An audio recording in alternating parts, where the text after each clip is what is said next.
sa construction workers. Human nga ilang makita ang usa ka viral post sa vlogger nga OFW. Kabahin kini sa iyang pagsulti nga adunay nanguyab kaniya nga construction worker. Apan ang iyang gusto sama sa pulis o seaman. Stress ko kay naisa ka lalaki na mayo siya na ako. Ako siyang gipangutan na kung unsa iyang trabaho. Ano siya? Construction daw. Kung ha? Construction lang?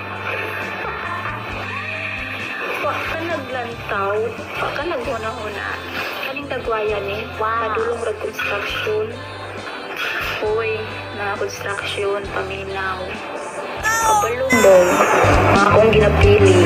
Like ng pulis, seaman, tapos gwapo, tapos macho, puti, tangkad, na